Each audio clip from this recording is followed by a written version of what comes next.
So the Jeff. So the Jer. How's retirement treating you? Like a baby treats a diaper. It's a dog-eat-dog world, Jeremy. It's a dog-eat-dog world. I don't want to know what dog-eat-dog has to do with baby and diaper, but okay. And I'm wearing milk-bone underwear. It's funny because we both sort of said we were leaving, and then we just keep recording these shows. What do you make of that? I think T. Okerson's a goddamn genius. Part of the problem is that listeners don't actually want to do the listener episodes, and when they do, they try to trick us just into coming back. They're like, could you interview us? Or could we interview you? Or it's like, don't you get the whole thing of us leaving and you doing your own shows? Does that not register? Well, I think it's safe to say we're back. We're back. Oh, and it's like episode 80, so... Oh, wow. What a nice round number for that to fake mean something. Yeah. So we'll just do a little variety riff, but I kind of want to start it off at least picking up kind of where you left off last week, which is... Oh, well, actually, on that note, let me first apologize to you and put out that I got flippant on something Jeff had said in there about... What was it? Do you remember? All I remember is my hands around your throat, but I don't remember much past that. No. It was the fact of me saying that I didn't believe that we had taught anyone anything. And right. What I meant by that was, of course, that we had not imparted some grand wisdom on this phenomena for people, because that would put us in the same category as Greer or the ilk. Right, and I thought you were just doing more of your poor me, we don't mean anything, why are we doing this routine? Mm-mm. But that was because I was dead tired, because if you'll recall, we ended that thing at 2:30 in the morning, and then I was editing till 3:30, and I made a little audio note, and I think just in my being tired, I just misinterpreted what you meant, and so the next day when I actually recorded my little outro, it was based on the audio note, so then when I was listening back to it, of course I didn't have any time to really listen to it, because I just put it up on Friday and then listened to it when everyone else did. Right. And when I listened to it, I was like, oh no. I immediately knew that what I said afterward was not going to make any sense. I was like, it's okay. oops. And then I saw your thing on, you made a post about it on the thing. Right. On the message board. So I felt bad, and I apologize. No problem, Jer. And I will always, Jeff, love you. Jeff, will always love Yes, Jer. So, anyway, picking up where you left off, I just thought maybe in celebration of Leslie Kane's newfound mainstream fame, maybe we would tear apart some of the nuts and bolts aspects of ufology. Yeah, how about that? Before she makes them really popular. Yeah, well, we could try that. And actually, you are the final guest on the Black Fridays, which is www.theblackfridays.net, with Wes Owsley and Stacey Lowry. Wes is leaving that show, and he'll explain why and where he's going, all that, when that final episode comes out. But you were their guest, and I got to have a little chat with Wes afterward, and they let me put it on this show. So it's basically, the deal is Wes is leaving the country, so he can't do his show anymore, and he's not going to get to essentially write the UFO magazine article he wanted to, which was going to be about alien implants and what he has found out about a possible reason for balls of iron that that don't seem to fit any category of known irons mysteriously appearing under the skin. So let's take a listen to that now, and then, Jeff, if you have any comments, comment away. I've had a family member who's been ill since Christmas of last year, severely ill, 2 points between Christmas and now has been on a ventilator on life support. And that's what I mean when I say I've sort of been hit in the face with, I have to find out this information. I have to understand what's going on with this family member. And so throughout that process and through what Stacy and I have been doing professionally, we come into contact with a lot of doctors and a lot of healthcare providers. And I've been collecting information on the side and doing a little research and talking with people. So I've made sort of this little network of neurologists and neurosurgeons who have been sort of piping information to me or answering questions. Well, what Jeremy's referring to is a few, probably about 2 months ago now, I had a surgeon call me and tell me that at University of Alabama, Birmingham Medical Center, a patient had a lump of metal taken out of the back of his leg behind the knee. And there was no explanation as to how that metal got there. But it was about the size of a nickel, and when they tested the metal, it was an iron, but it was not of a sort of known origin. And so the first thing that popped into my head, and I sort of ran talking to Jeremy, was, alien implant. But then, I sort of got pulled back down to earth by the neurologist who said no. So I guess I should explain that there is a condition in the human body called, that can happen in the human body, I should say. It's a genetic condition called a channelopathy. When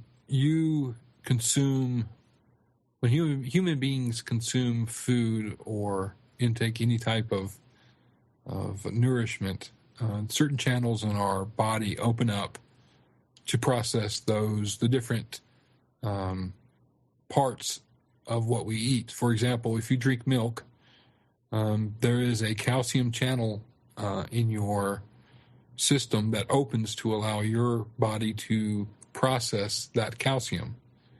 Well, if you had a calcium channelopathy, what would happen is either that channel would not open or would only open partially. And therefore, your body would only be processing that calcium partially, and it would build up. And over time, it would lead to major health issues because the calcium doesn't go away. It just builds up in the human body. Well, it turns out that there is a condition called an iron channelopathy. So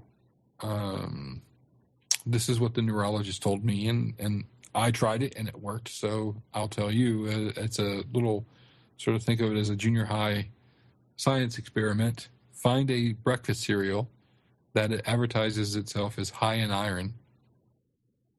Put it in a blender and sort of make it into a powder. Put it in a bowl and cover it. Just put enough water in the bowl just to cover the cereal, and make yourself some sort of tripod that you can put over the bowl and suspend a magnet over the ground cereal and wait. And within 24 hours, worst case scenario, 48 hours, that magnet is going to be covered in shavings of metal. Well, it turns out when they say a food is high in iron, that is exactly what they mean. It's iron. It's metal. So a person that has an iron channelopathy, their body cannot process iron either at all, or it can only process it partially.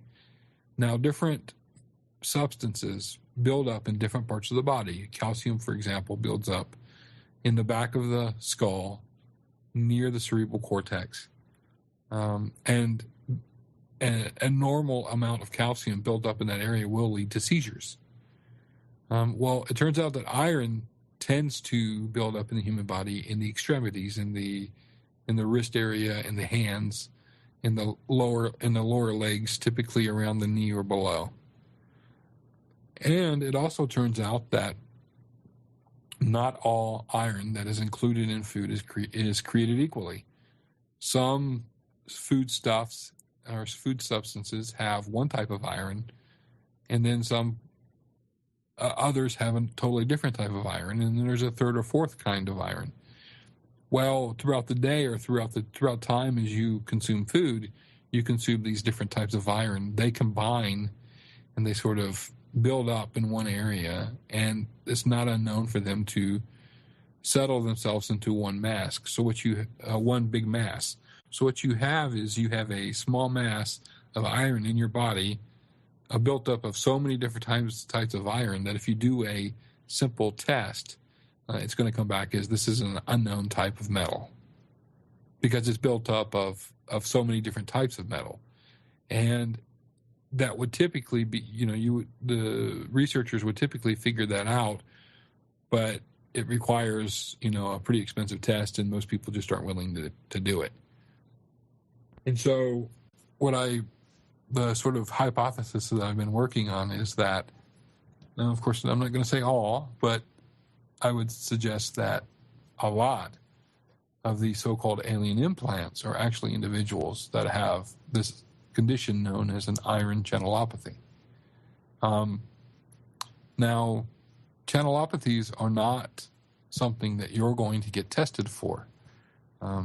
You're not going to go to a doctor and have a physical and he's going to test you for channelopathies. It doesn't happen. Essentially, you have to be diagnosed with one in order to be tested for one. I know it doesn't make any sense, but that's what it is. And so when my family member was diagnosed as having a calcium channelopathy, it became a requirement of all the children in the family of his generation, so this includes my daughter, to be tested for calcium channelopathies. And thank goodness, no one has come back positive with the exception of this family member. And so that's how I got into this. But I think that one could make a case that iron channelopathies have a lot to do with this alien implant thing. And I would challenge, and I've sort of written to Dr. Lear, and I haven't had a response, but I have contacted him and I said, have you ever thought about this? And it's been an interesting thing because when you go to a GP or general practitioner, and of course Dr. Lear is a podiatrist, you say channelopathy and you see sort of in the back of their mind they're going back to medical school, and yeah, I sort of remember what this is. But this is not something that doctors see every day. This is actually fairly quite uncommon. In fact, my family member is the only patient that we have found and that his physicians have found in the United States that have been diagnosed with having both a calcium channelopathy and Hashimoto's encephalopathy. He's the only patient in the United States. And so these channelopathies can be quite rare. And but I found it interesting that the effects that these different channelopathies can have include such things as, seeing auras, alien abduction experiences, seeing, shadows, feeling presences in rooms. These are all things that can happen as a result of having one or more different types of channelopathies. So that's what I've been sort of working on behind the scenes for about 6 months now. Wow.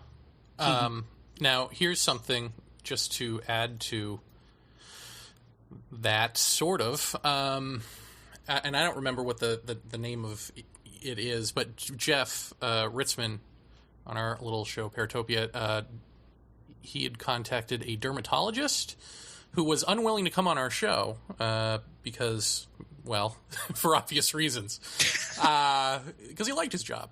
But he was, Jeff had asked him about alien scoop marks that are reported on abductees, and he said that essentially you have pockets of fat that collapse and produce that exact shape, and it'll look like a perfectly round scoop mark, and that's all that is, in his opinion.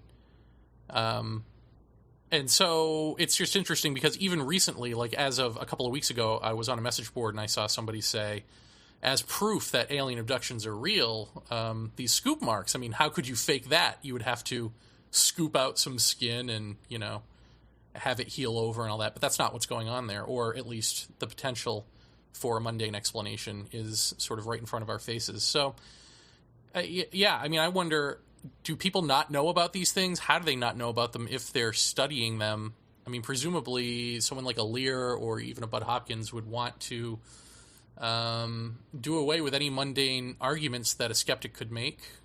So you would think that they would be studied up on these things, no? But I don't know. Well, one of the things that I have found, Jeremy, is and I'm thinking specifically, I'm going to jump in here and sort of defend Dr. Lear, is, even though I've never even talked to the guy, I have found that most physicians, I think Stacy will back me up when it comes to the sort of the dental maxillofacial surgeon world. Most physicians, after a time, know their procedures, and they know their ailments, and they know how to prescribe antibiotics, and they know how to give flu shots. And then all the other sort of medical school stuff just sort of goes out of the window. I have found, I've actually found general practitioners who didn't even know what a channelopathy was. And I think it's there's nothing sinister. It's just they get into their routine, just like everybody else that works does, and they just stop thinking outside of that box. Christ, all you have to do is watch, Mystery Diagnosis on the Discovery Channel to find out, how many doctors people have to go to actually find one who knows what's wrong with them. Have you even run across an obstetrician who misdiagnosed a pregnant lady as being barren? So, I mean, this is, doctors do not, because someone is a doctor, that doesn't mean that they're all knowing. And so, what I'm getting at is I don't fault Dr. Lear for not thinking of, sort of a channelopathy, because more than likely, it either never crossed his mind, and he might not even know what a channelopathy is. Right. Well, I think if I were basing my career on pulling things out of people, that I would be as well studied on what those things could be as possible. Because it's such a tenuous career to have, or name to make for yourself, that why would you not be as well studied as possible? Yes, but I find it more interesting, and this is a conversation that Micah Hanks and I had. I find it more interesting that, I've been interested in this stuff for a long time, but I've only really been involved in the podcasting world and sort of researching for around a year now. And, I've had the chance to talk to some of the top quote-unquote researchers in the UFO world, and none of them have heard of this stuff. I find it more interesting that nobody in the ufology world or ufological world has sort of dug deeper into this. It seems to me that a lot of the stuff is just being taken at face value. And if you want to hear more of my conversation with Wes Owsley, that will be up, I believe, Sunday. It's Wes's final show of the Black Fridays. Jeff Ritzman is their final guest, and they will be naming a new co-host, who I think you will find to be a surprising, if odd, choice. In any event, that's at theblackfridays.net on Sunday. I do urge you all to tune in. Jeff, comment away. Does that answer it? I mean, is this it? Is it just some sort of syndrome that some people have? And then I was thinking, like, hey, remember when it was the fad to have magnetic shoes for some reason, magnetic foot therapy? Mm-hmm. Is that why sometimes these balls of iron appear in the feet, because magnets are attracting iron to clump up right beneath the skin? I mean, these might be some answers. I don't know. What say you? Well, I certainly don't think that that they explain them all. Mm-hmm. But let me preface all of this, what I'm going to say, before getting into it, that I am not a subscriber to alien implants in any form. I've not seen anything, and then, yes, folks, that includes the work of one Dr. Roger Lear, that convinces me that that people are being tagged like animals and implanted with all sorts of strange things. Most of what I have seen over the years and been exposed to has been foreign objects that have essentially have migrated. So let's start right there. I mean, Wes Owsley brings up a really great point about a certain type that's being extracted here and there from experiencers. But there are many others that have shown up in different ways. And one of the things that you always hear associated with that is the fact that there's no scar where this rather large object is. And so what does that mean? When you've got a foreign body inside of you and there's no scar that shows an entrance wound of any kind, a scar, anything like that. And I've talked to doctors about this, and what I most often get back is that when something foreign enters the body, two things can happen. It becomes assimilated and therefore migrates to different areas. It can do this over the course of years, or you get an infection because the body's rejecting the foreign body, and that's it. When I asked what would be the most common thing that people would not reject out of the body, to the two doctors that I asked this to, I mean, by no means have I done like any kind of comprehensive study about this, but they said most often glass will be assimilated, will move. And also, many times we've heard, and I think if I mention this, I think people will remember the case I'm talking about, that there was a gentleman many, many years ago who had an object removed from him that was a very smooth shard. I believe it was triangular, but a smooth triangular shape. Almost looked like something you might find at the beach. It was like a shard of glass that was rubbed smooth by the ocean and the sand. And that was removed from somewhere on his leg or knee. And you look at it and you go, well, that's glass. And then, of course, they put it underneath of a microscope and they say, this thing has all sorts of fine inscribing on it and fine, not any kind of discernment, not like it was a CPU chip or something, but it had an interesting honeycombed quality to it. And so when I mentioned that to one particular doctor, he said, well, of course, if it was in his body since he was a child and it migrated to a spot, that 9 times out of 10, the reason these things stop is because the body actually grabs hold and starts to assimilate them. And therefore capillaries will start to, just like the comparison he gave me was just like a weed growing through the pavement. Capillaries will attach to this. They will start to even possibly try and grow through it. So that to me explained this quote unquote tooling or honeycomb quality about that. There's a lot of other things. What Wes mentions is certainly it's a damn well thought out, plausible answer to that particular type. Does it explain them all? No, but I also don't believe that all of them are explained by alien implants. I think there are bone fragments that migrate. There are, simple, body matter that breaks off and migrates. There's DNA, masses that migrate, and they're all very strange. Sure. I think what it answers, though, is what he was basically talking about is the type of, when people say it looks like meteor, piece of meteorite or something, it's an iron content that's not of this earth or uncategorized. And it's like, well, your body does that. Right. There you go. I mean, it doesn't mean that that's what's going on, but it's certainly plausible. Now, I think of the antithesis moment being Whitley Strieber's ear, where I'm pretty sure I've even seen his doctor on YouTube say the thing moved when they tried to take it out. Right. They got a little slice of it, and then the thing moved away from the scalpel, and they couldn't take it out. So I don't know what to do with that.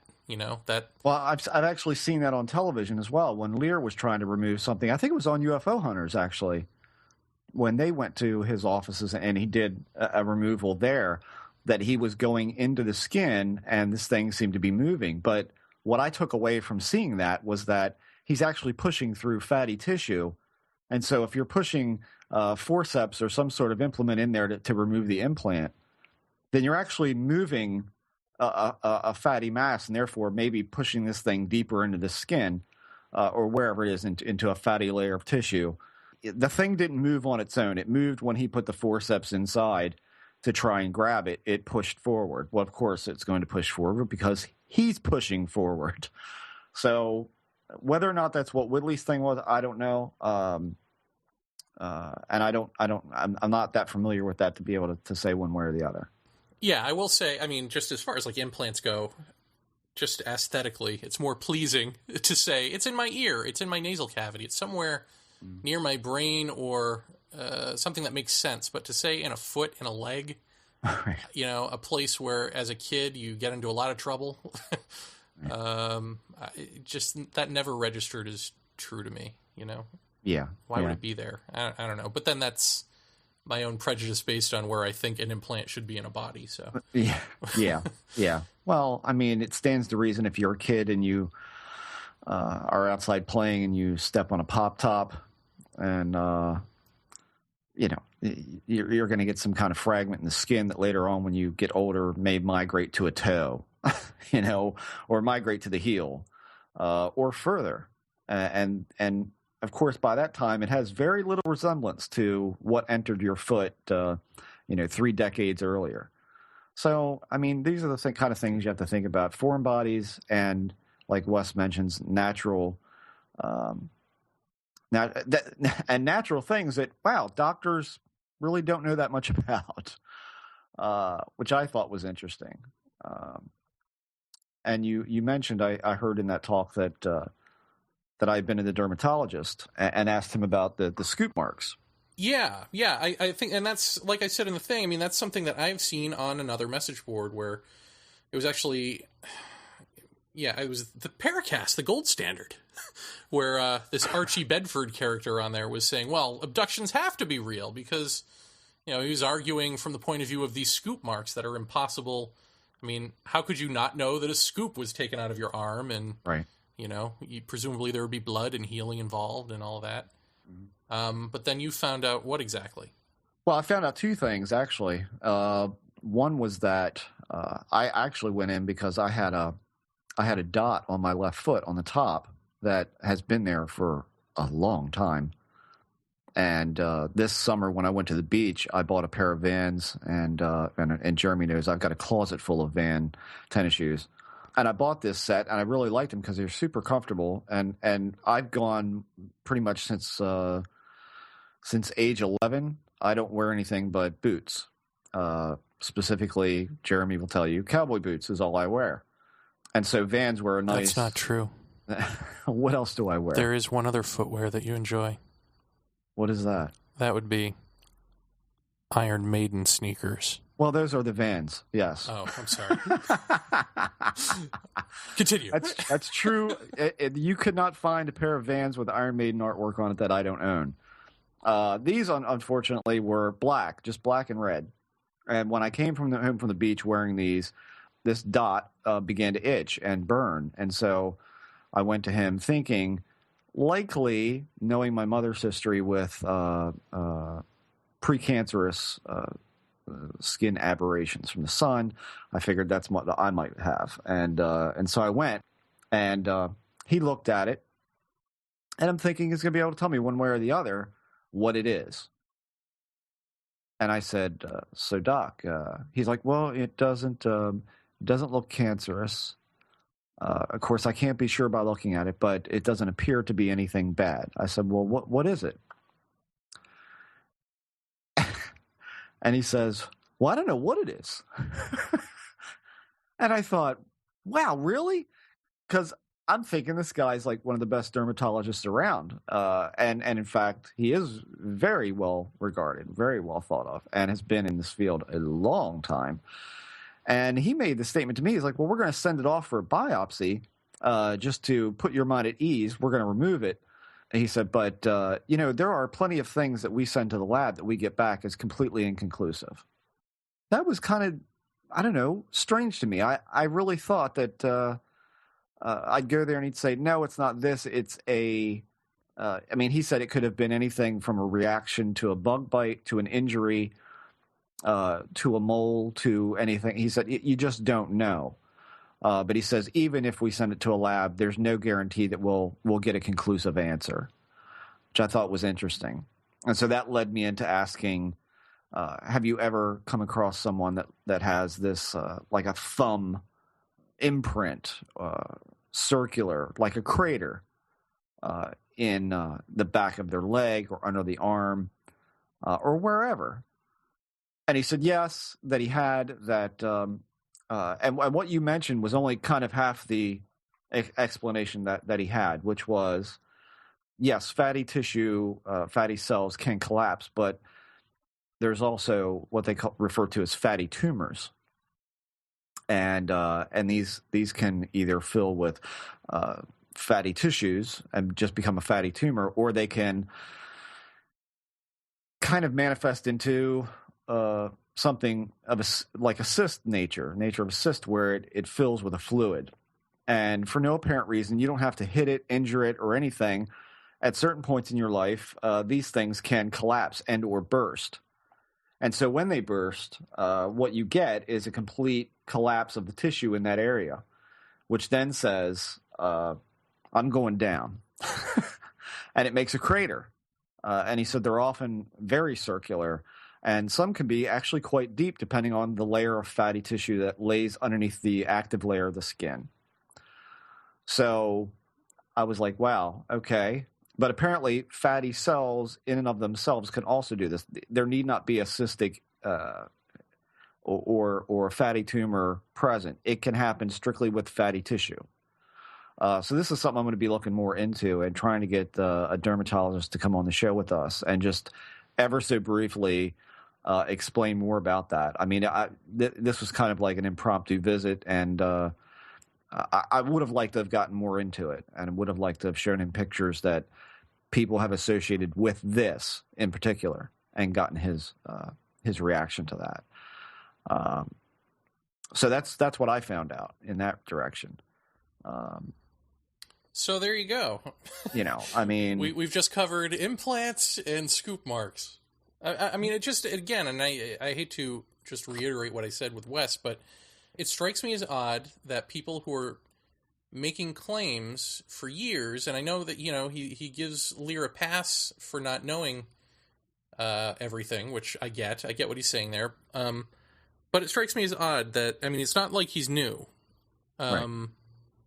Why wouldn't he have looked this up? Why wouldn't anyone who's going to make giant claims about alien implants or scoop marks or any of that sort of stuff be familiar with all of the material surrounding it? I mean, a simple conversation with a dermatologist, a simple conversation with a neurologist. I mean, why aren't people in this field having these simple conversations?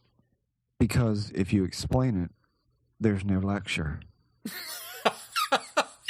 Do I have to spell that out? No, I know, but I'm trying. See, it's a weird thing, because either that's too cynical or you're right. And if you're right, you're right, and it sucks. But if you're being too cynical, then that means that it's still something bad. It's like there's still like people just being really bad at research, or really lazy, I should say.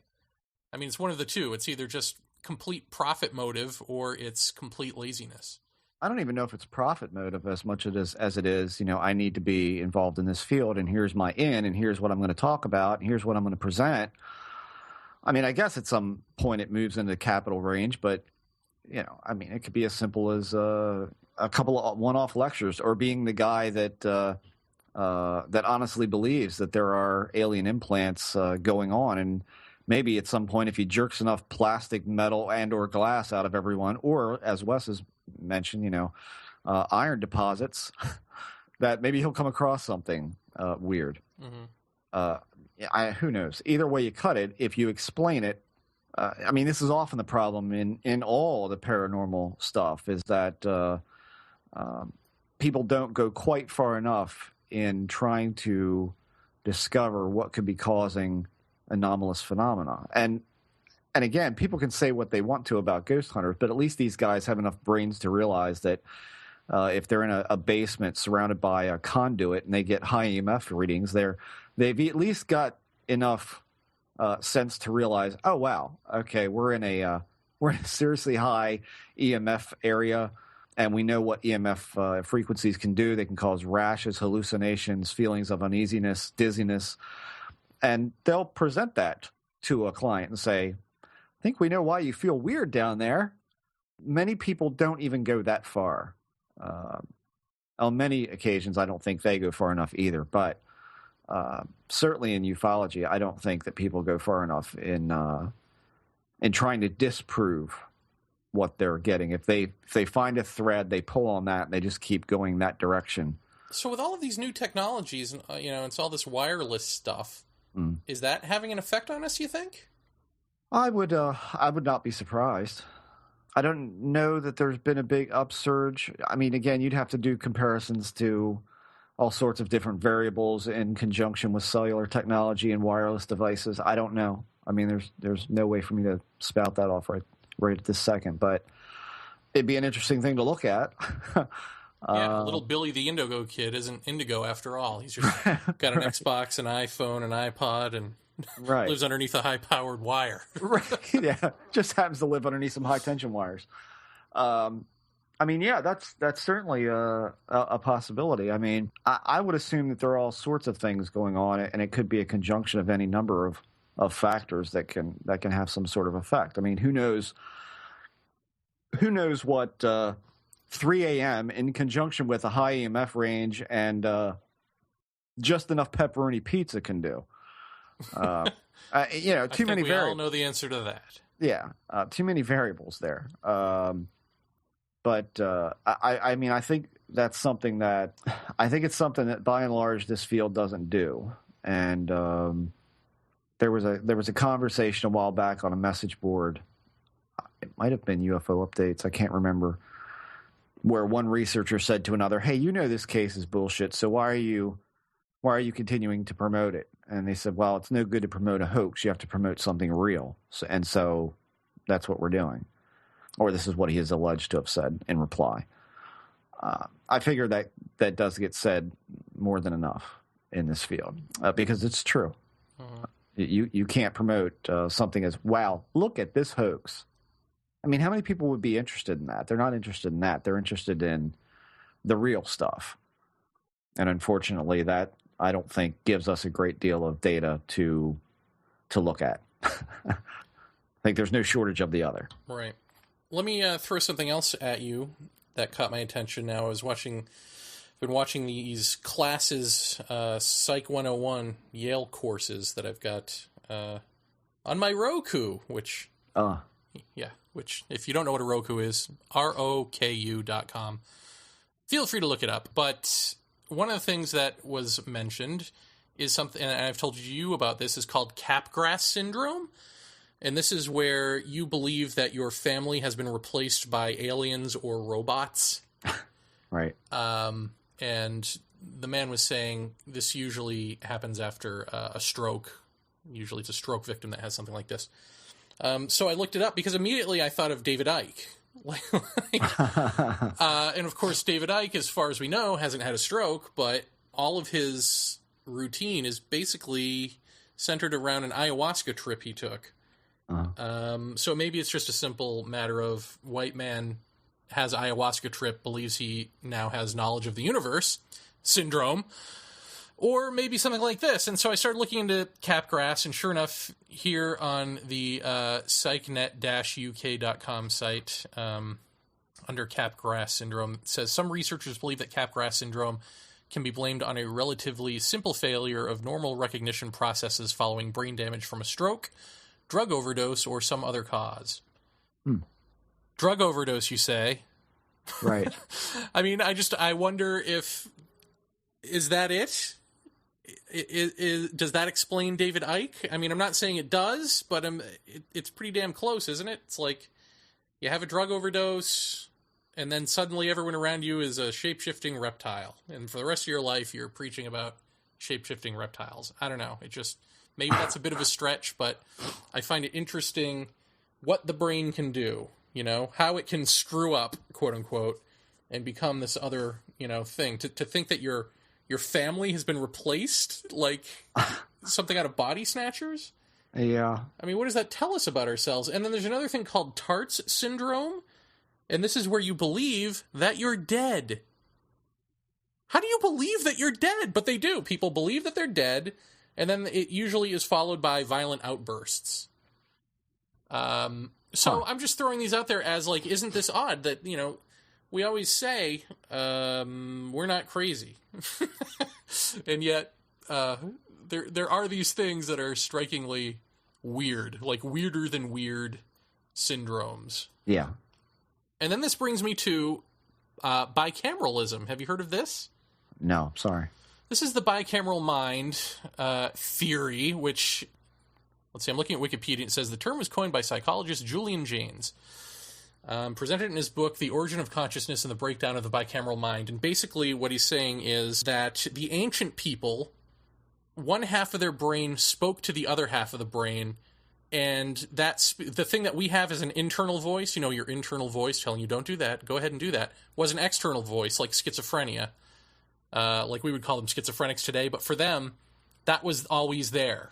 That was one half of the brain talking to the other half, and somehow we evolved out of that. So our inside voice was outside, giving us commands and all that sort of stuff. Now, this is just a theory or a hypothesis, but interesting. It almost is like, well, could something like that be, some connection like that still be in some of us? Maybe some of us are still slightly hooked up that way, and that might explain the what's inside is out thing, but yet we're not crazy, I think, I mean, it's interesting, but again, I think more or less what we're doing is we're looking at all of these different aspects of like the experiencer syndrome, let's call it that. And of course, this doesn't apply to every single case. And it certainly doesn't apply when there's more than one person that witnesses something weird around you, me, or anybody listening to this program. We're not going to say, oh, well, it's this syndrome coupled with mass hallucination, coupled with EMF frequencies and too much pepperoni pizza. I think this explains a great deal of the people that came out of that period where the experiencer events were being so widely reported in conjunction with, possibly in conjunction with the regression hypnotherapy craze in that area. I think a lot of experiencers came out of that time.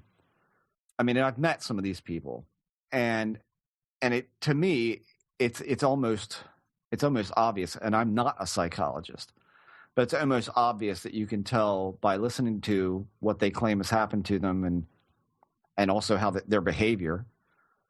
I think in some ways it's easy to see the instability in some people.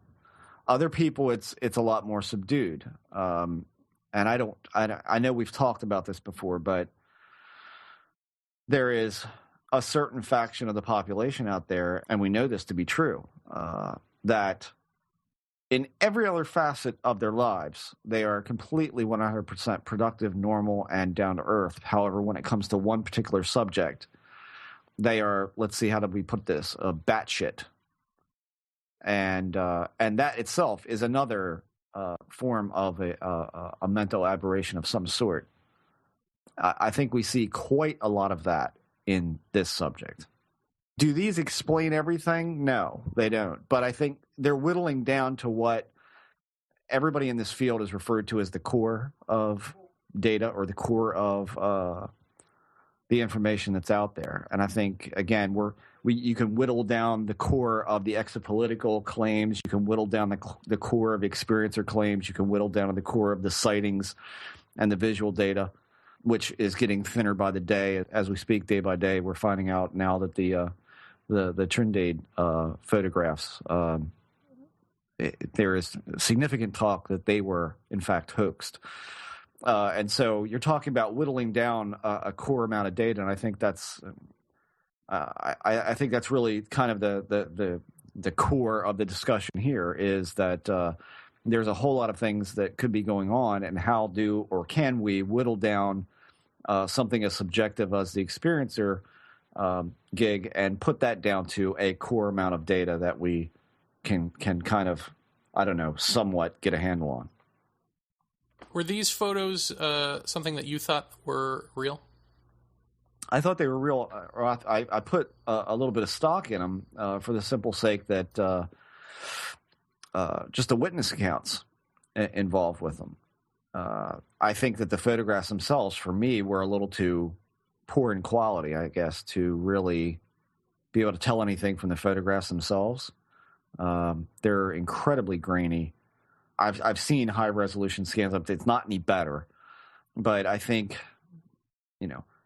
from how they were shot to who shot them to, it was all about the notion of the witnesses and the witnesses' remarks and the different people who said to have seen it. I mean, Project Blue Book concluded that they were hoaxed, but the credibility of the man who shot them, that was questioned as well. But over the years, I mean, the more people that looked at him, the more they discovered about him, the more witnesses that were talked about. I was like, maybe there is something to this.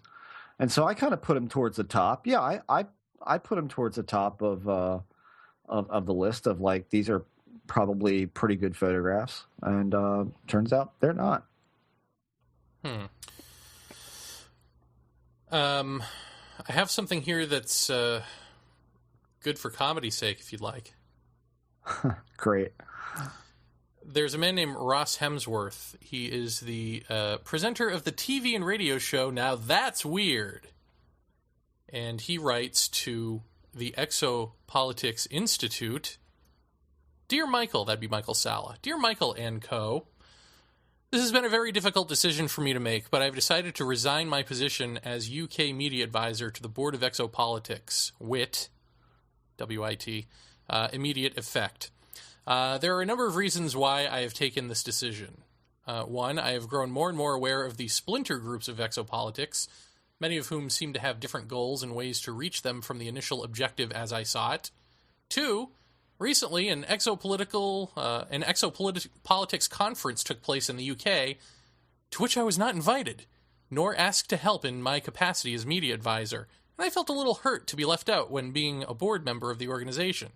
3, I feel that my own beliefs on UFOs and surrounding theories have changed a little of late, and that I find myself disagreeing with a lot of group publicity for quote-unquote sightings that seem like obvious fakes or hoaxes, which in turn could give exopolitics a bad reputation. I hope you all understand why I've taken this decision and wish you all well with your future endeavors with the exopolitical organizations. Ross. I find this interesting because number 2, of course, is that he felt snubbed for not being invited to something. So really all you had to do was put that as the only reason he's leaving. But then number 3, basically saying you guys are promoting a bunch of crappy fake hoaxes, which in turn could give exopolitics a bad reputation? Sir. Could? Well, wonder why he wasn't invited. Now, here's what's funny. So Michael Sala responds saying, Dear Ross, I'm here. I'm sorry to hear that you'll be leaving the Exopolitics Institute. Yeah, where would that be located, that institution? It's an institute, all right. And then he goes on to say some niceties about, it sucks that you're leaving, basically. But then Alfred Weber, and here's where it gets good, gives his response. Now, this is Alfred Weber's response to a man who's leaving the organization. Hi, all. I'm very grateful to Ross for bringing up the issues he did, and I hate to break the news to Ross, but the only way he can resign from exopolitics is to stop what he's doing, namely researching and commenting on relations among intelligent civilizations in the multiverse. So already, Ross ain't going anywhere. My opinion about the current state of exopolitics can be summarized as follows. Because, that's what people were asking for.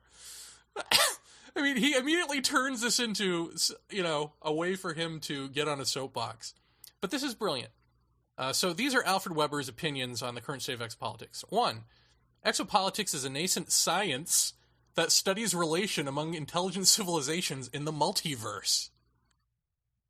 Jeff, do I need to go on? Please don't. It's painful enough.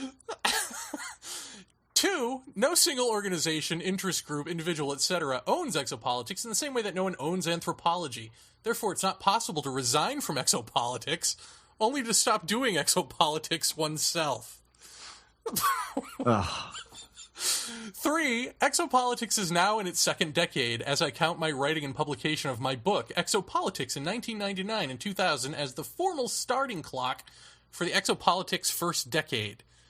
Let me reread that one. I think I read that wrong. Exopolitics is now in its second decade, as I count my writing and publication of my book, Exopolitics, which is the name of his book, in 1999 and 2000 as the formal... So, the formal starting point of exopolitics was when he released his book. 4, why is he writing these? This is what's like Alfred Weber is just crazy. So hold on a second. Yeah. He said it's in its 20th year, and it started in 99. That's right. Math problem? Well, it is 2010 now. Let's see. 2010. Yup, math problem. Thank you. 4. Exopolitics is in fact flourishing as a nascent science, which he said in number 1, if you'll recall. Science? Yeah. Many nations are practicing open exopolitics. The U.S. has been practicing covert exopolitics since at least the 1940s, and now maintains an awesome secret colonization scheme of bases on many exoplanets and in many dimensions, if independent whistleblower accounts are correct. Pretty big if. The if don't get much bigger. 5. Even disciplines like abduction studies that maintain an openly suspicious stance toward the formal exopolitics community are practicing the science of exopolitics as they are describing relations among intelligent civilizations in the multiverse. 6. Really? Universities, like the University of Binghamton, New York, which wrote me today, now are conducting annual debates on exopolitics as part of their formal debate and rhetoric programs. Yes, I'm sure those debate programs are going exactly the way Alfred Weber wants them to go. Heavy on the rhetoric. Yeah. 7. The exopolitics paradigm that the multiverse is populated with intelligent, evolving civilizations organized under forms of universal law with governance systems mediated by politics is one 21st century paradigm toward which humanity is now transitioning. How is that? What? So, the multiverse, okay, that's first of all, is second of all, is populated with intelligent evolving civilizations a lot like ours, and this is something that we're now transitioning into. These are his thoughts on how this is all going. We're getting some insight into the mind of Alfred Weber. 8. I have always thought it unfortunate, the tendency within the Exopolitics Institute to ascribe to itself some sort of regulatory or normative function within exopolitics to be misplaced, and the source of great and unnecessary misunderstanding in the public at large. You tell me what that sentence means. I have no idea. Exopolitics is a science, once again, that belongs to the multiverse, not to any singular group on one planet. And don't worry, there are only 2 more. 10. Splinter groups. I am not certain what Ross is referring to when he refers to splinter groups. That might be the first sane thing he's said all post. And then he goes on to say, I believe one could reframe perceiving splinter groups alternatively as the rapid growth of exopolitics as a discipline. One only has to see these multiple initiatives in a variety of fields as part of the growth phenomenon of a single exopolitical paradigm. What does that mean? Exopolitics is probably the fastest growing science. Stop saying that word! I wish I could. In terms of rate of acceleration on this planet at this moment. Number 11, and this is the last one. Thank God. Tolerance and personal paradigms. My own plea within the exopolitics and UFO communities has always been for more tolerance of the multiple avenues of research that we all have going on, and for stretching our own personal paradigms beyond the comfort zone. After all, that is what we are asking the leaders of the world and the people of the world to do, to go beyond their comfort zone. Comments welcome! ! Alfred. I have a comment, Alfred. You want to talk about going beyond a comfort zone? All 11 of those points are a comfort zone you created in your own head. And a quick timeout here to point out that there weren't 11 points that he created in his head. There were 10. I don't know if you caught it or not. I didn't when I was talking with Jeff last night. There was no number 9. He goes from number 8 to number 10 to number 11. He skipped number 9. Anyway, these are the leaders, folks. These are the leaders. Time back in. That's it's just phenomenal. It's phenomenal that for as much as we complain and whine about exopolitics and say it's very cult-like and it's very silly Creepy. and immature and non-intellectual, all that sort of stuff, it boggles the mind that there are still people who can read something like that from the self-styled origin point of exopolitics and argue with us. Argue? Yeah. How do you argue? How do you argue for anything he just wrote? How do you argue for any of that? Jeff, go ahead, argue for it. Science? I mean, how do you say that with a straight face? That's what I want to know. How do you say, this is a science? Steve Bassett pounding his fist saying it's confirmed, it's confirmed extraterrestrial. And Jeremy, I'll debate you any time on that. That's science? Yep. Hansel? I mean, no. It's batshit is what it is. It's fucking batshit that this is happening. And people wonder why this mass exodus of anybody who was worth a damn in this field has left. I mean, this kind of shit is what is being publicly pushed. So there you are. I mean, that's all. You read it. There's no comment that I could say that would add anything to how stupid it is. Yeah, again, this gets into one of the original things I said that pissed off certain people in this field many, many years ago, which is certain things should be self-evident. And if they're not self-evident, then you lack common sense and should not be here. I guess, it's like, and then you say that and people are like, well, who's common sense? It's like, no, just common sense. There are just certain common sense things that don't need explanation. They don't need over-examination. And I think you said this on your last episode about something or other. I can't remember what exactly. But it's true. There are certain things that don't need over-evaluation. Right. And exopolitics is one of them. And yet, thousands of people subscribe to this garbage and argue it. And then thousands more, who may or may not, will argue that it's okay that it exists because all of this needs to exist. It's like, can't we all just get along? And see, everything that you just said didn't have to be said. Right. You understand what I'm saying? Yeah. Because, what you say about self-evidence, the answer of self-evidence here is it's bullshit. And so that should be enough to be said. Right. But it's not. And that's the problem. But let's be real. I mean, this gentleman who is resigning from exopolitics, this is not unique to exopolitical venues. his notion of dissent and then being disinvited is not exclusive to exopolitics.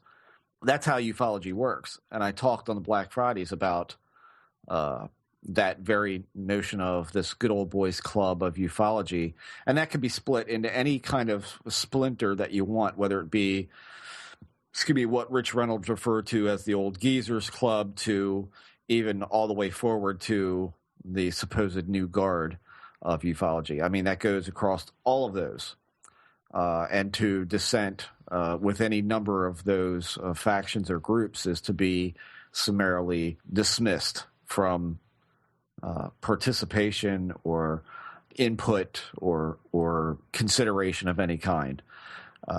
That's just the way it works. And so for that, I mean, I can't sympathize with anybody who would get involved with exopolitics to such a degree that they feel they have to resign. But that's not anything that we haven't heard, seen, and experienced before. That's all par for the course. So I don't know. I mean, exopolitics is there's no explanation needed. You read the letter. That should be enough. Yeah, I just like how there's no definition of exopolitics except everything's exopolitics, so you can't quit. There's nothing to quit. Well, right. I don't know. He had a title, right? Media representative for whatever. Right. And you do refer to this as the Exopolitics Institute, so presumably that's what he's quitting. Right. It's like, yeah. Man, you can't even hear that a guy is sick of this shit, you know? Right. Oh, it's just, right. I don't know. It's disheartening. Well, again, the only thing that you really can do with that whole crowd, in my opinion, is just to ignore it as if it doesn't exist at all. That's all you can do. Because to pay any mind to it at all is just to simply aggravate. It's an effort in self-aggravation. Mm-hmm. There's no point to paying attention to that. I mean, I'll tell you the really sad part about it is that they get people to participate who, whether it be writing a review on a book or anything like, unfortunately, you're seeing this spillover of researchers who I think are decent people who want answers. And of course, when you get invited to speak at any number of these exopolitical get-togethers, they take them rather than say, I'm sorry, I'm declining your invitation. Because let's be honest, I mean, something like the X conference seems to be fairly well backed as far as, ticket price and all that sort of stuff. So, there's the ability to go give a lecture and get paid or sell your book or whatever, and those people are going to take advantage of that because there's a large contingency there to buy the book or buy the DVD or pay for the lecture. It's a no-win situation for me. I mean, I've turned down half a dozen podcasts and radio shows because I just don't feel that they're worth a damn to go on. But I guess, and I'm definitely, I can't imagine that I'm the only one to have done that.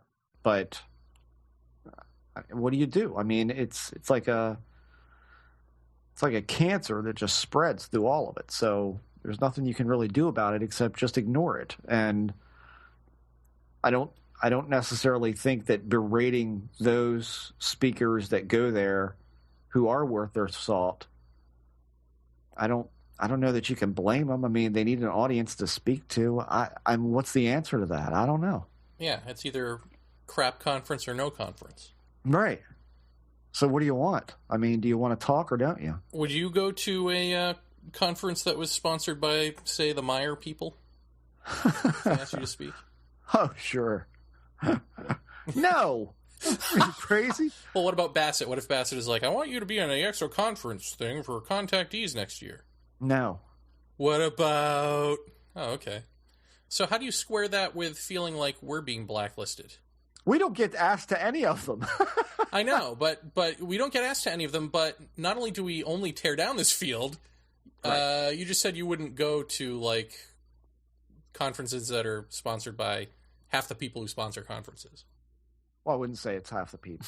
I mean, certainly, like I mean, we both spoke at Pat Marcatillo's UFO Congress. Is that what it is? Yeah. So we went to that, which was great. Really, I mean, I think the problem with us is that we don't play the game. I think that's the reason. I don't think that it's that we haven't done good shows or brought things to the field or anything like that. I think it's that we have. Exactly. That's the problem. Exactly. I think that it's that we don't play ball. And it's really funny that we started off being sort of in a jokey way, this anti-New Age Paratopia. And by the end of it, we're actually anti, well, in some sense, nuts and bolts, but anti all of it. I mean, I've really come to see, just even in the past maybe couple of months, that all of it is rigged. I mean, all of it is... if you don't play by the narrative, it is, like you said, it's an all, it's the old boys club. And if you don't like it, get out. Right. So, I don't even know if it's that black and white. I mean, you have to look at. I mean, I just think it's funny that this is a field that promotes itself as being, the people searching for truth and the people asking for the government to tell what it knows, to stop covering up, to stop lying to us. Right. This is what ufology is. Well, that and the free thought of what could it be? Let's pontificate. Yeah, but nobody wants to know that. That's what I'm saying. Like, we want to know that. Oh. What I'm saying is, really, the thing that's appealing to most people is the anger issue of, I want to know. I want the government to tell me, what they know. And the distrust of the government, right? Yeah, I know they're lying and all that sort of stuff. And, but the thing is, and so everybody sells you an answer, but nobody really knows what the hell's going on. I mean, just that whole rigmarole of taking away the word unidentified and unidentified flying object and replacing it with spaceship, it is problematic. And now, of course, there's room on the outskirts for people like you and me to be able to talk about other things, but essentially we're not welcome. Right. And again, so it's a lie. So the whole field is a lie, and the wanting truth and all of that is a lie, because if you don't play ball, you get blacklisted or you get ignored.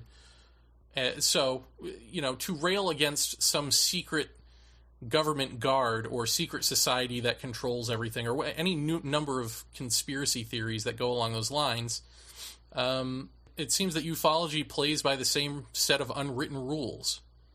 Not that there's a bunch of old guys sitting in a room saying, how do we keep this all together? It's just an unwritten agreement that everybody has. Right. And then when you call people on their bullshit, it seems that the unwritten agreement is to say, well, we're all in this together, which is the biggest lie of them all. We're all in this together, so why are you picking on me?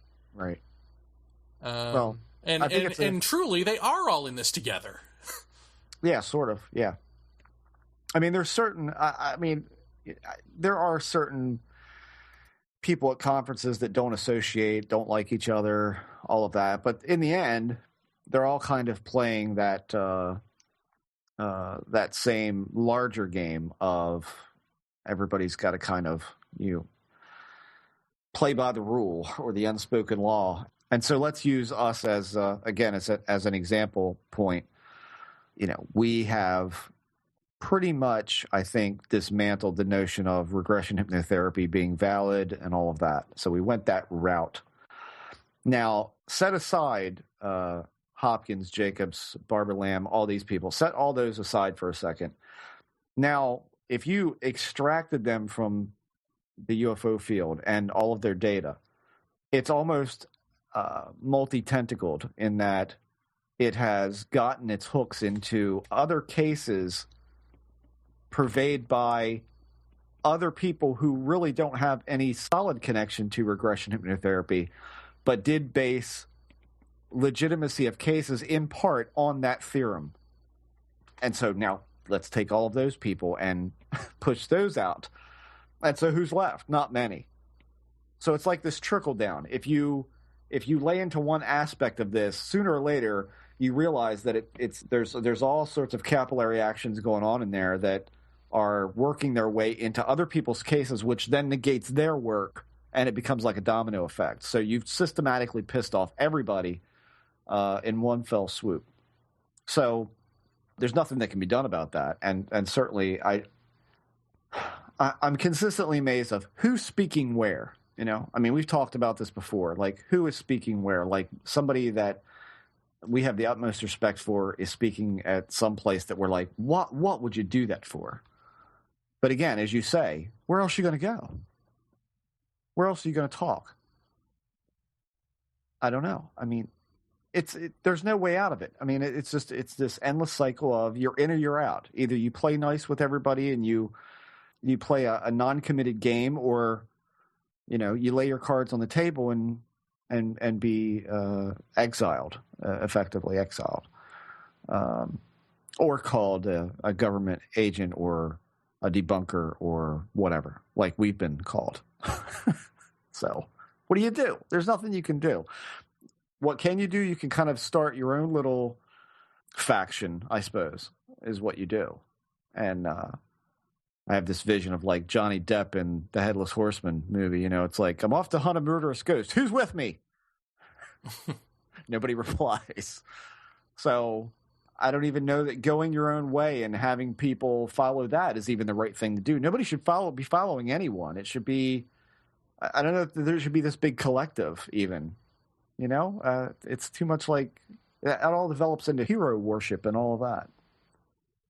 All right, Jeff. So that's some of the stuff that's been on my mind, at least. What have you got? To go in continuance with the thematic tonight of play ball or go home or be beaten to death. What was it, Monday that we got a letter, an email? We were on an email, mass email, 4 days ago from Emma. This would be Emma Woods. Emma Woods, yes.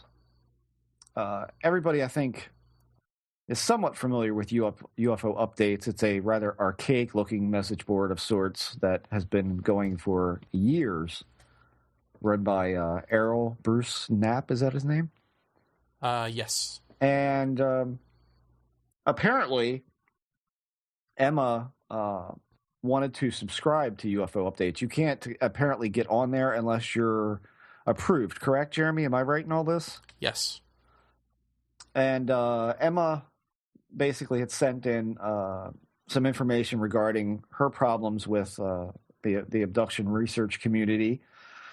And he refused her post. And he has not made any effort to contact her or to let her in to lay out her case for the people in us. Now, to be completely honest, this UFO updates list reads pretty much like an all-star cast of ufology. I mean, we're talking everybody from, Bill Burns is on there, right? And Jerome Clark, and got a whole bunch of people. I mean, Stanton Friedman, and I mean, it's like, this is the roll call for ufology. And so she writes this letter saying, I'm not sure why I haven't been allowed to go onto your very important forum. You have the ability to allow the facts of what occurred to be examined openly as they should be.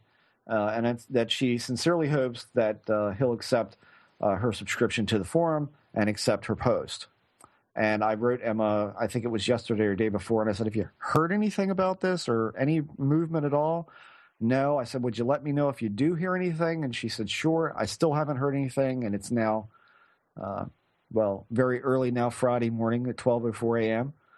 As we record this. And so I wrote a message immediately, and Jeremy kind of like stopped me from sending it and saying, maybe Errol just hasn't gotten around to approving her message. Now, I hope that's the case. But this is part and parcel, is it not, Jeremy, to what we've been talking about? Yeah. She's got a very controversial thing to talk about, and she wants to talk about it, to hear what is going to be said or what the advice would be. And, of course, that's not happening. She's not playing ball the right way, so she's not going to be allowed to play at all.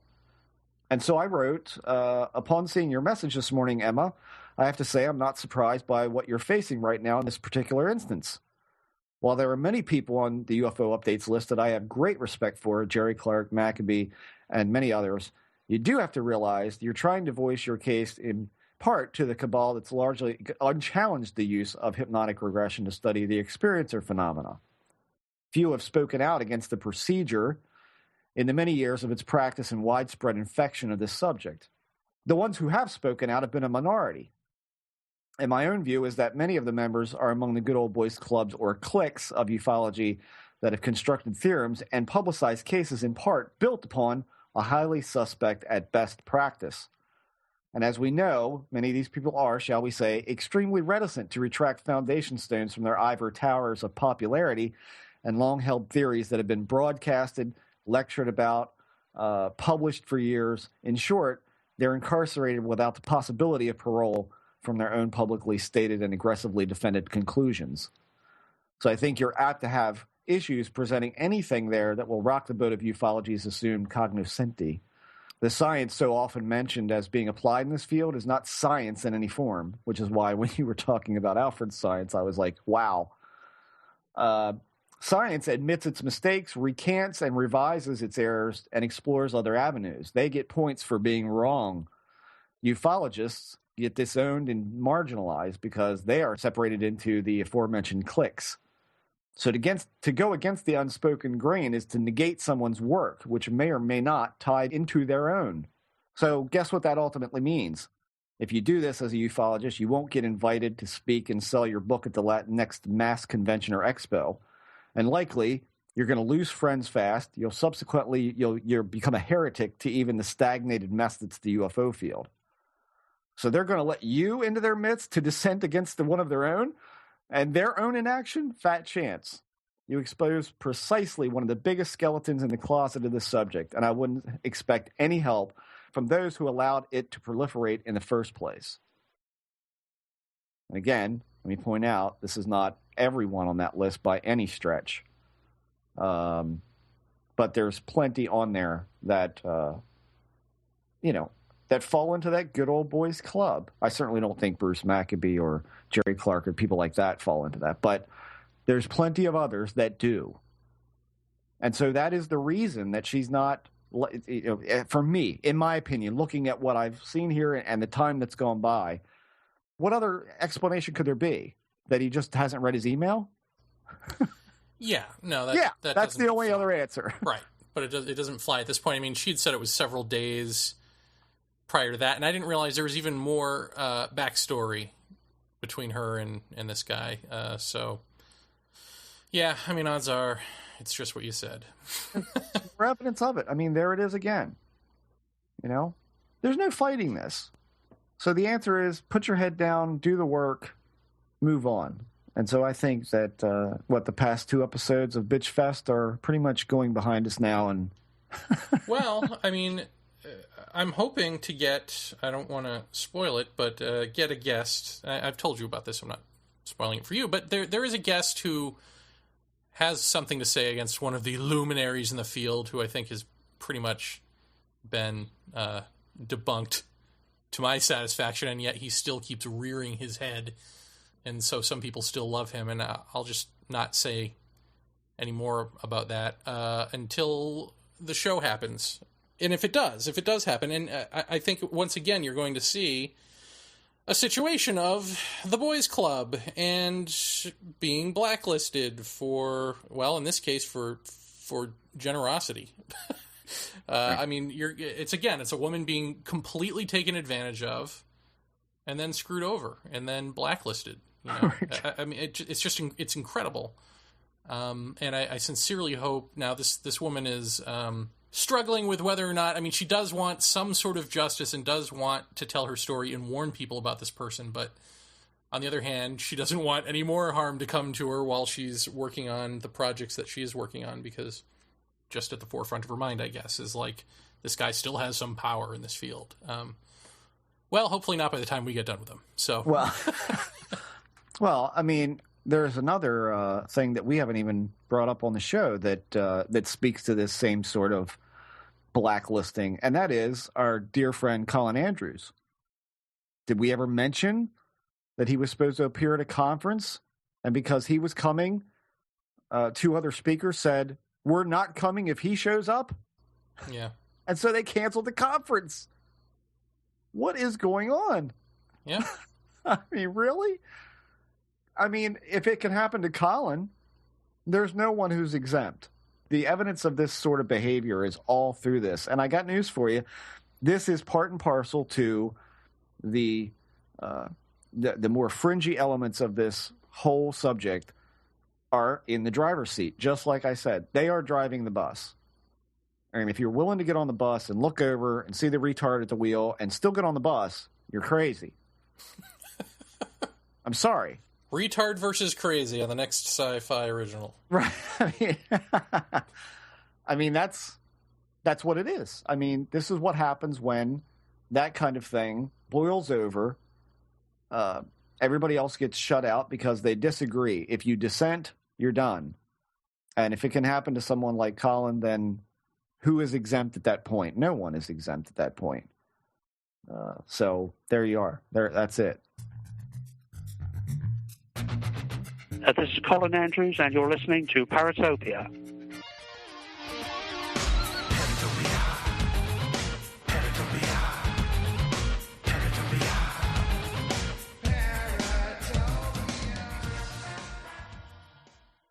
If you record audio for any purpose, chances are you want it to be heard. You want to attract the largest audience possible who can hear your message. That's where we come in. We're cyberears.com, a revolutionary internet service that will host your audio files and help you promote and track its popularity. Considering hosting a podcast to the world? We have all the automated tools to make the process as simple and easy as it can be. No technical mumbo-jumbo to work out. Cyberears.com does all the work for you. You record it, we take care of the rest. So don't delay. Go to cyberears.com today and register for a free trial account. Upload your audio files and get heard. With cyberears.com, it's your audio on your terms. Hey, this is Stacy. This is Wes, Be sure to check us out on the Black Fridays podcast. where we explore the esoteric one conversation at a time. You can check us out at www.theblackfridays.net. It's a little bit freaky. And we will see you there. So anyway, off to another weirdo topic. You called me this week, and you asked me how I felt. And I said, you asked me if I'd been off lately, and I said, yeah, I had been. Everything from extreme dryness in the face, namely sinuses, mouth, that sort of thing. Had a really weird dizzy spell at work. And you said that you had been experiencing some kind of back pain, correct? Yeah, I've been experiencing a couple of different things. One of them is not my normal sciatica back pain, but a very specific center of the back, not shooting down my leg pain. Yes. And these seem to more or less coincide with some sort of, well, you brought up the notion of it kind of coinciding with the sun flare. Yeah, it was just sort of, well, a timing thing, but also an intuitive thing. I don't know. It's interesting when the tsunami hit, was it Indonesia? Is that where the tsunami hit? Yeah. You know, back in, I'm going to say 2002, 2003, right? Wow. I don't know. It was a while ago, but it was Christmas. And pretty much, well, that night I developed a huge pain in my neck. I don't know if there's a pun there, but it's not intended. That didn't go away for a year until I finally went and got acupuncture the first time in my life, and then it immediately went away. But I waited a year because I just figured this is something that'll work itself out, right? And then laziness sets in, and then lack of insurance and all of that.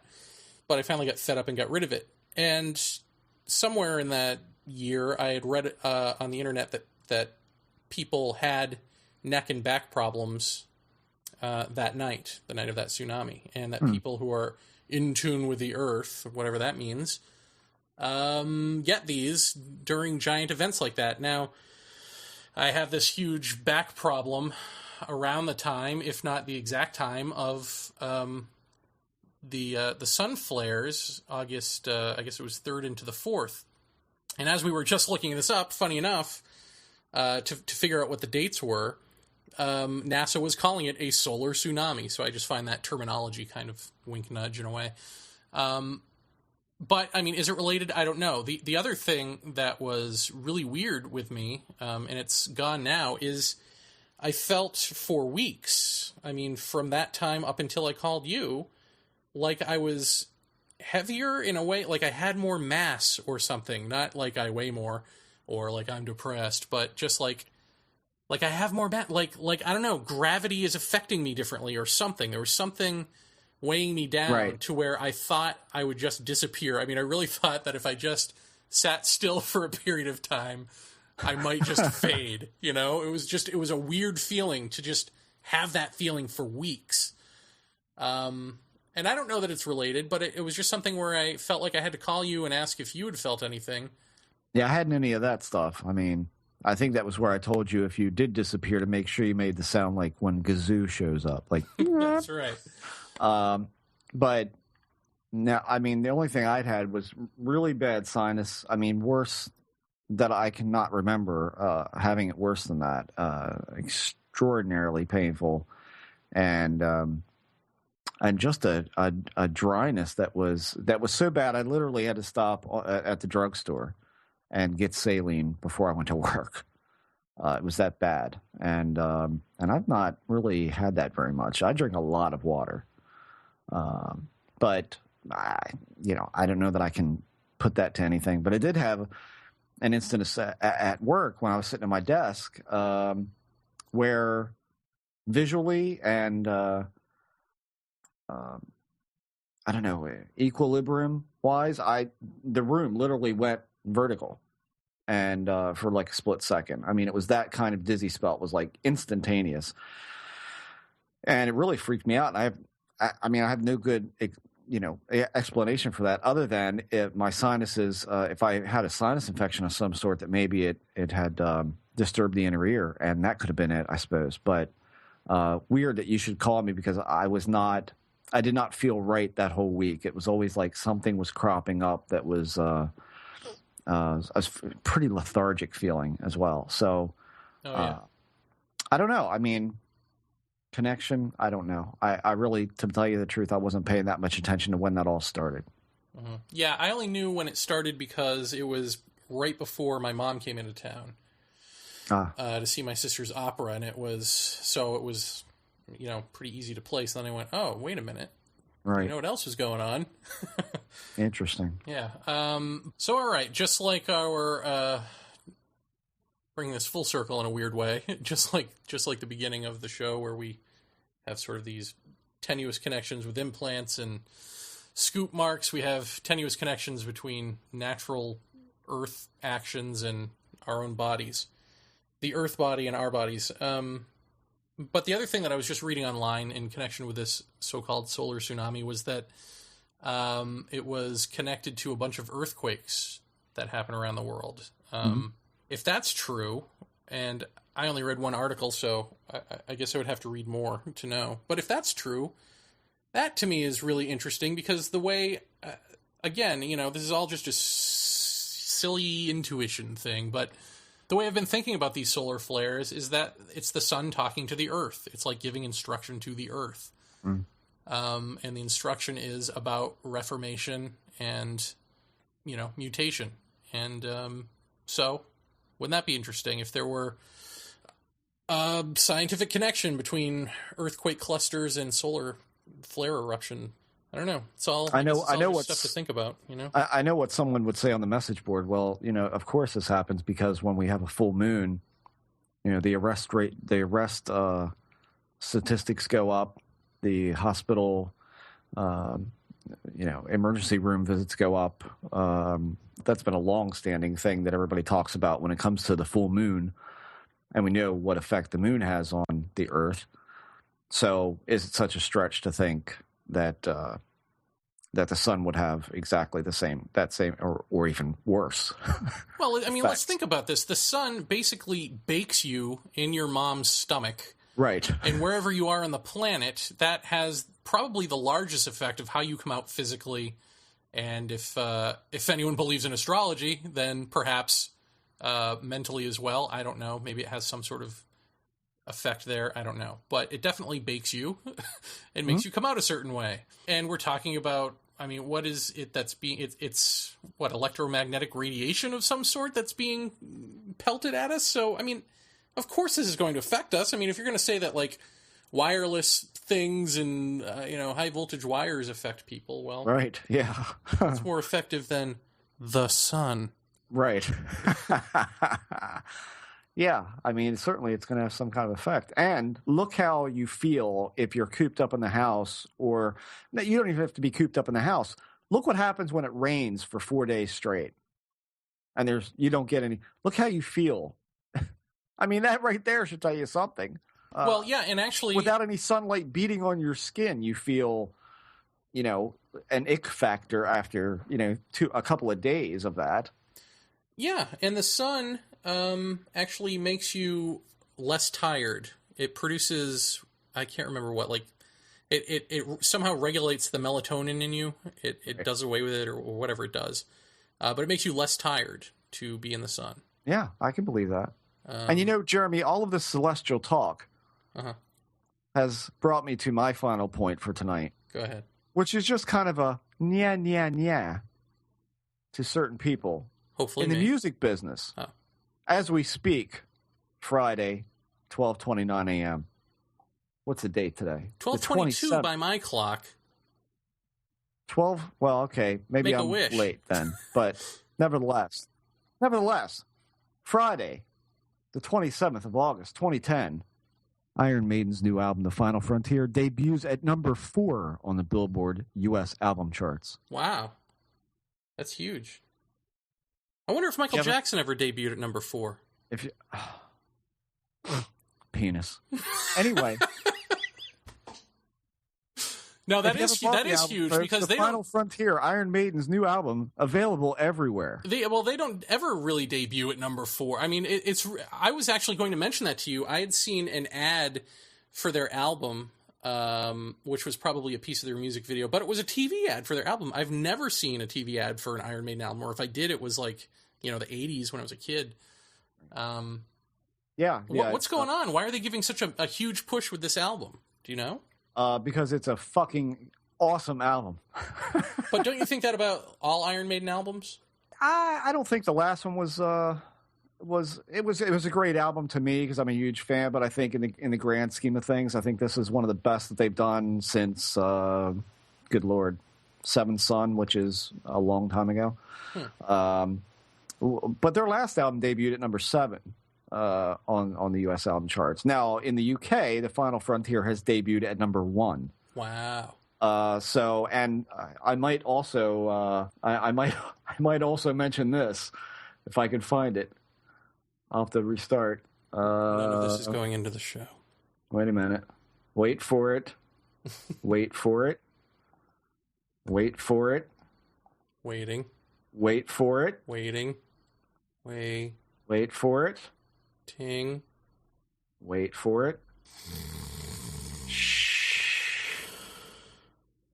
Wait for it. Here we are.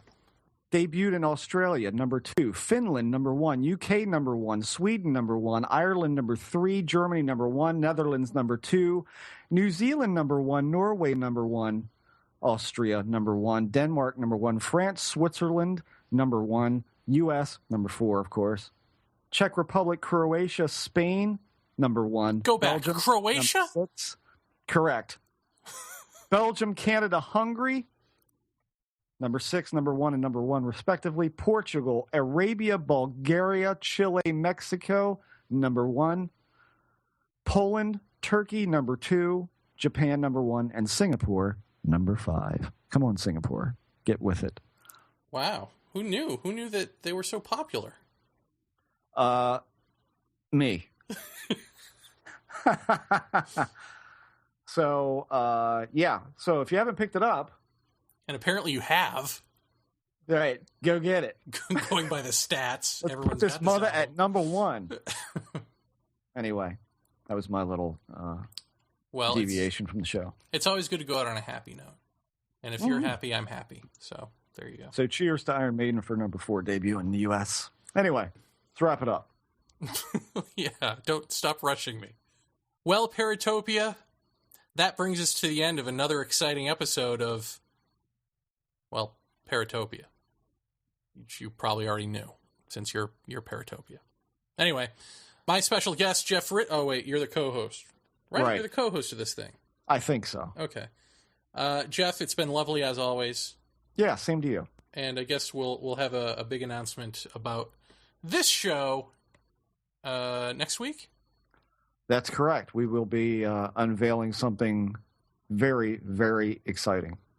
For us. For you guys, it's going to suck. No. Not really. I would say not really.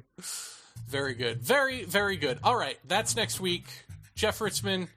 Jeremy Vaeni. We are signing off. Bye-bye.